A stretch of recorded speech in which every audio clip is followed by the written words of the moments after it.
Let's first understand what was the experiment.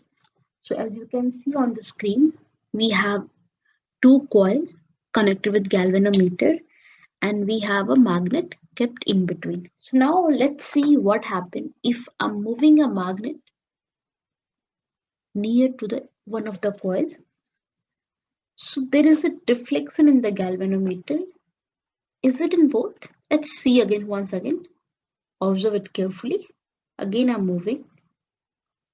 So for few seconds of time, there is a deflection in the galvanometer. It means current is flowing through the circuit. Now, can you tell me what is happening right now when the magnet is not moving? Is there any deflection in galvanometer? No, there is no deflection we have. So there means there's no current flowing through this coil. Only when magnet is moving, there is for few seconds we can see the deflection. Now, we have in both the coil we have current. For one coil,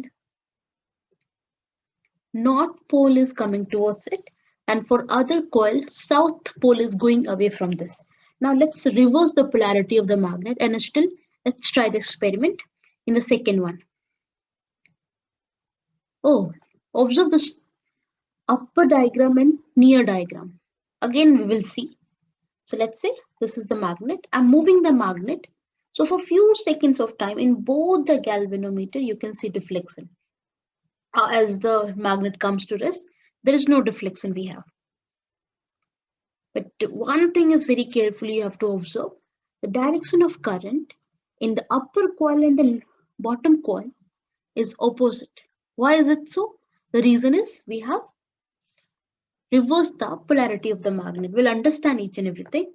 Now, what we have observed till now, what is happening exactly in this case? This magnet is having some magnetic field. As I'm moving the magnet near to the coil, so magnetic field related with the coil is increasing. In this case, it is increasing. In some other case, it is decreasing. So what is happening? Magnetic field is changing. So whenever there will be a change in the magnetic field in a coil, we will have a production of induced current. Again, we will observe this carefully. There is a deflection in the galvanometer. Now there is no deflection we have as the magnet comes to rest. So magnetic flux, which is linked with the coil, it changes relative to the position of the coil. That is the reason we have induced current in the coil.